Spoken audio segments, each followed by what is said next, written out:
TET अनिवार्यता मामले को लेकर के एक बार फिर जो है संसद पटल से शिक्षा मंत्रालय का जवाब आ चुका है। देश के लाखों शिक्षक शिक्षिकाओं के लिए आखिरकार एक बार फिर से शिक्षा मंत्रालय का क्या जवाब आया है, क्या कुछ निष्कर्ष आया है। जवाब के माध्यम से इस वीडियो के माध्यम से विस्तृत निष्कर्ष लेकर के हम उपस्थित हो चुके हैं। निवेदन करेंगे आज के इस महत्वपूर्ण वीडियो को आप अंत तक जरूर देखें और वीडियो को साझा करें। जैसा कि साथियों आप सभी के समक्ष महत्वपूर्ण जवाब आ चुका है, देख सकते हैं यहाँ पर भारत सरकार शिक्षा मंत्रालय स्कूल शिक्षा और साक्षरता विभाग लोकसभा में जो प्रश्न संख्या 212 का उत्तर 20/7/2026 को आया है, जो शिक्षक पात्रता परीक्षा के प्रभाव को लेकर के प्रश्न किए गए थे उनके परिप्रेक्ष्य में।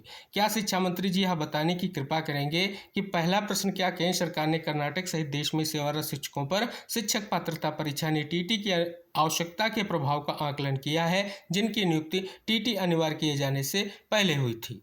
दूसरा प्रश्न, यदि हाँ तो देश में कर्नाटक सहित राज्य या संघ राज्य क्षेत्रवार ऐसे शिक्षकों की संख्या कितनी है। अगला प्रश्न, क्या केंद्र सरकार का बच्चों के मुफ्त और जरूरी शिक्षा के अधिकार एक्ट 2009 के सेक्शन 23 में बदलाव करने का विचार है, ताकि टेट की जरूरत लागू होने से पहले नियुक्त टीचरों को सही राहत मिल सके। अगर हाँ तो इसका ब्यौरा क्या है। और अगला प्रश्न, ऐसे टीचरों को तय समय सीमा से पहले टेट पास करने में मदद करने के लिए केंद्र सरकार ने क्या कदम उठाए हैं या कुछ क्या सुझाव दिए हैं, जिससे यह पक्का करना भी शामिल है कि टेट परीक्षाएं रेगुलर हों। क्या किसी संक्रमणकालीन राहत पर विचार किया जा रहा है, और यदि हाँ तो तत्संबंधी ब्यौरा क्या है। तो यहाँ पर शिक्षा मंत्रालय में राज्य मंत्री की ओर से ए से ई तक किए गए प्रश्नों का जवाब आ गया है।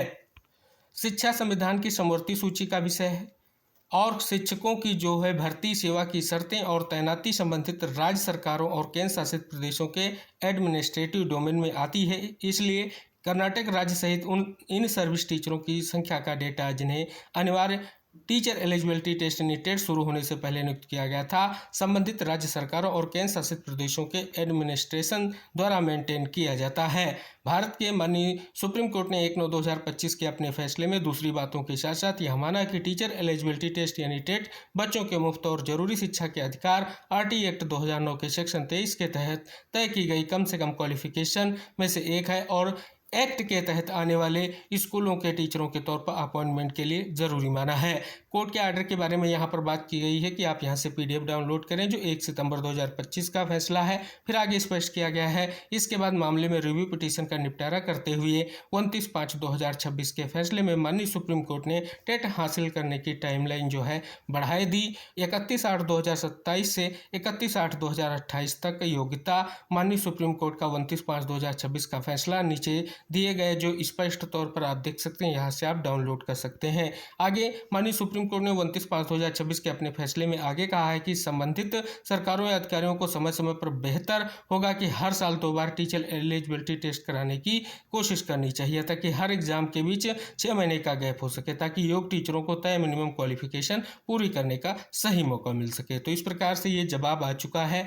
आप सभी यहाँ पर निष्कर्ष जान रहे हैं, बहुत बड़ी खबर आ चुकी है, आखिरकार जवाब आ गया है और आपने यहाँ पर निष्कर्ष जाना है। तो साथियों ये आपके लिए बहुत बड़ी आवश्यक सूचना है, जैसा कि आप यहाँ पर निष्कर्ष जान रहे हैं कि माननीय सुप्रीम कोर्ट के एक तो पहले के फैसले और उसके बाद जो पुनर्विचार याचिकाओं पर आए फैसले का आलोक लेते हुए जवाब दिया गया है। तो से साथियों निष्कर्ष आपने जाना है, तो आप सभी से निवेदन है कि वीडियो को शेयर ज़रूर करें, चैनल पर नए हैं तो चैनल को सब्सक्राइब करें। अगली महत्वपूर्ण जो भी जानकारी टेट मामले से रिलेटेड होगी, कोई भी आदेश जारी होगा, किसी भी प्रदेश से कोई महत्वपूर्ण जानकारी आएगी, हम विस्तृत निष्कर्ष लेकर के उपस्थित होंगे। तब तक इस वीडियो को अंत तक देखने के लिए सभी साथियों का बहुत बहुत धन्यवाद।